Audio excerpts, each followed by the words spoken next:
So here's the thing, though, Ms. Harris, and it's a bit frustrating to me. I feel for your family that is helping take care of your child, but it's not on me if you're not there to do that. And so using that is doesn't really go very well with me, because it's you that put yourself where you are. You've already been. You're a convicted felon. You've been given chances at probation that got revoked. You got time in prison. Then you are placed on probation and given this great opportunity for possessing a firearm while you're on probation. You get another case while you're on probation for the first unlawful possession. I give you another chance on probation with a possession of a controlled substance. I get the argument that you need help. I send you to Safe P. You do Safe P. You get out for ongoing support. You go through the drop program. Did well for a little bit, relapsed, and when you relapse, they're trying to get you more help, but there's just not. You've been on the high medium risk supervised caseload. You've been to Safe P.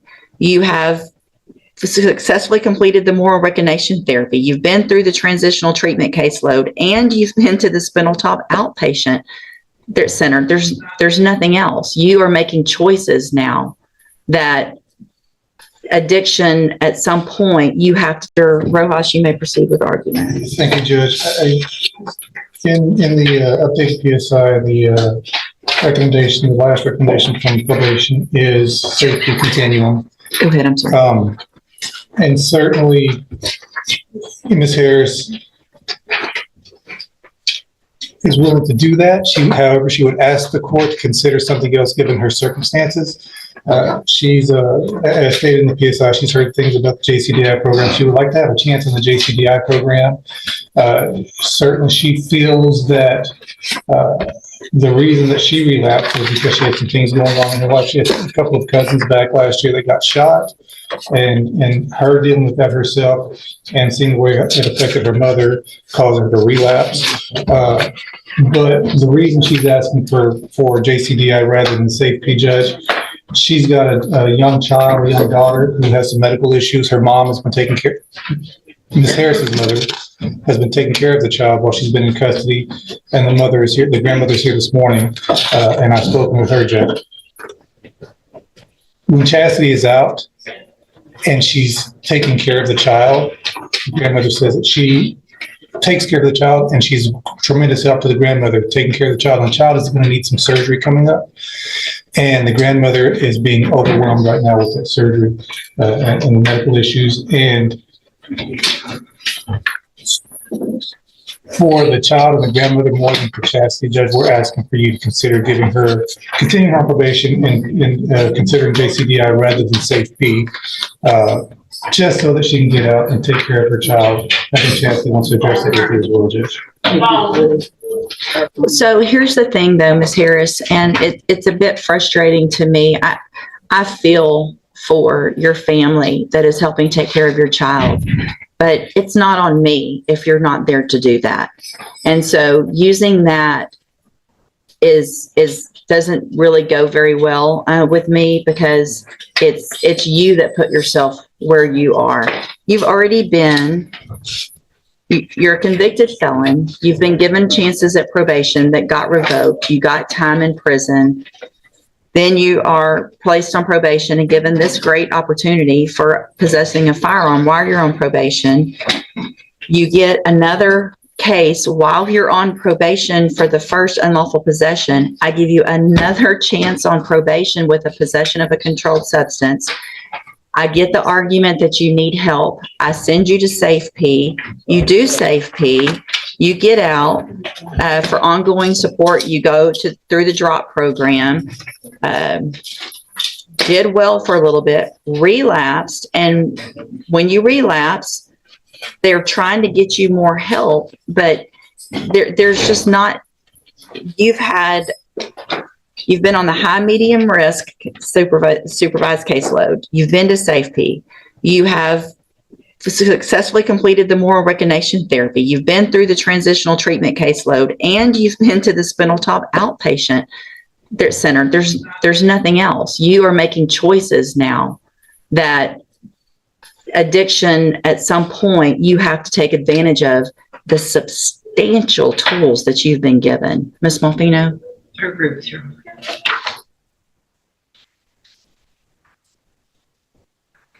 Also, it's concerning to me that in the update PSI, she denies that she has a drug problem when clearly that's a big issue. And I do feel sorry for the situation that she's in. We're going to find, Ms. Harris, that again, you entered your pleas of true to counts 1 and 3, freely and voluntarily. I find those counts true. Also find count 2 true. Find sufficient evidence to find you guilty in each of your cases. And cause number 17-28222 finds you guilty of the 3rd-degree felony offense of possession of a firearm by a felon. Sentence you to a term of 6 years in the institutional division of the Texas Department of Corrections. You will receive credit on that sentence for any time that you've been in custody that the law gives you the right to receive. And cause number 20-35466. What level offense is that one?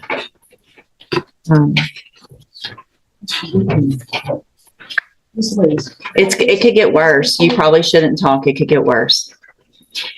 I had written down a higher number. So your attorney bought you, or your grandmother. It's a second.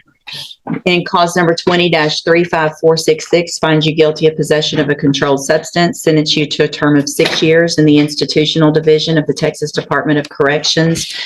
You will receive credit on each of these sentences for any time that you've been in custody that the law gives you the right to receive. They will run concurrently, which means together at the same time. I'm going to hand you, I need y'all to sign this, please. These were not plea agreements. You do have some rights to appeal. You need to sign that with your attorney showing that you have a right to appeal, and then I'll get you a copy of that. I'm also going to hand you a written admonishment regarding your ineligibility to possess a firearm or ammunition. Obviously, you know this by now, but I'm required to read this to you. Because of the judgments entered against you, you're ineligible under Texas law to possess a firearm or ammunition. Possession of a firearm or ammunition could lead to charges against you. Firearm is a legal term, and you should read the written admonishment I provide you to see what devices qualify as a firearm. If you have questions about the laws that make you ineligible to possess a firearm or ammunition, or about how long that lasts, you can talk to Mr. Rojas. And here, good luck to you, ma'am. You can go back with the bailiff. So, Mr. Turner, you were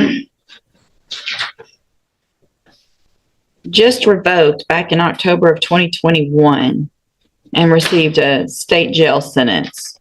Whose court was that in? Was that here? Yes, ma'am. So I know then for certain that I read to you those written admonishments about not possessing a firearm, right? Yes, ma'am. And you have a prior terroristic threat, you have a prior assault causing bodily injury, and you're walking around with some other young person with guns and shooting at random with hoodies on. I mean, then I've got 1, 2, 3, 4, 5, 6 in the last month and a half, 6 incident reports from the jail where you cannot follow the instructions. At this time, I'm going to find that you entered your plea of guilty freely and voluntarily.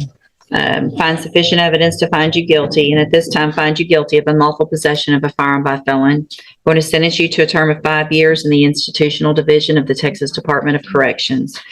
You will receive credit on that sentence for any time that you've been in custody that the law gives you the right to receive.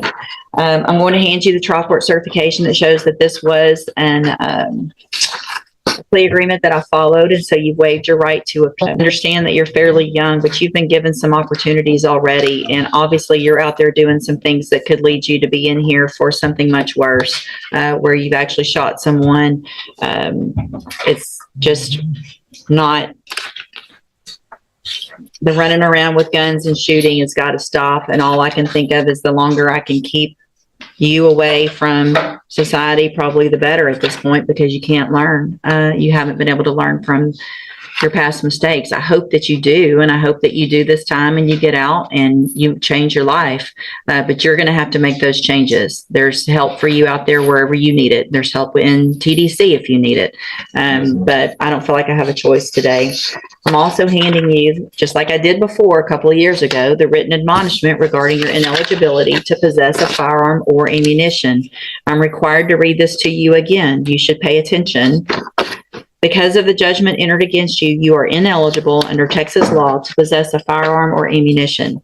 Possession of a firearm or ammunition could lead to charges against you. Firearm is a legal term. You should read the written admonishment I provide you to see what devices qualify as a firearm. If you have questions about the laws that make you ineligible to possess a firearm or ammunition, or about how long that lasts, you can talk to Ms. Holmes. Do you understand? Yes, ma'am. All right, you can go back with the bailiff. I feel like I've seen this.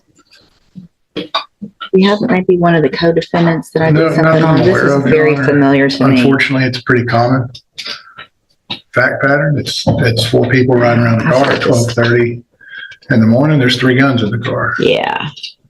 Okay.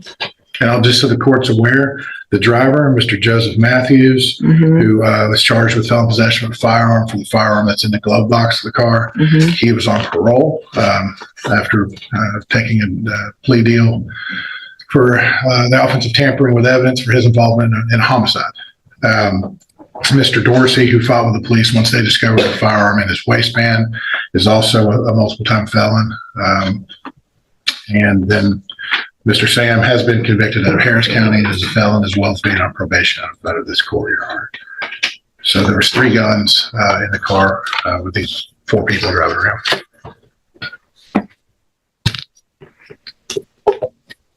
In a deferred probation, motion to revoke a deferred probation, they're typically, you're entitled to a bond, but there is a provision that allows me not to. I think it's just based on the evidence, which is what I'll do. And if there's any other issues, we'll do it that way. Judge Wilson, can I say something? Probably shouldn't. Mr. Sam, I'm going to deny your attorney's motion to set a bond in cause number 22-41263, based on the nature of the underlying offense that you're on probation for, which is a robbery, where you were allowed to plead to the lesser included in that case for a probation, and the fact that you have numerous violations, and one of those being a felon in possession of a firearm. Because you also have, it looks like there's a felony conviction that you have out of Harris County. So the fact that you had that conviction and got the probation already was, anyway. That was essentially, I'll just let the court know that he was being held, he had a hold for that case. All kind of at while the we same handled the time. robbery here, Your Honor. I think he was transported back to Harris County after he pled on this case. And got convicted in that case. I believe so, Your Honor. I believe it is a final conviction. Okay. And so based on the nature of the underlying facts that are alleged in that new offense, the fact that it is alleged that you were in a vehicle with several other people with at least 3 guns, other ones that are on parole and convicted felons as well. Obviously, all of that's a violation of your probation. I think in the interest of the safety of our community, and based on all of the factors set forth in 17.15, I am going to deny that bail be set in this case. If you will get that other case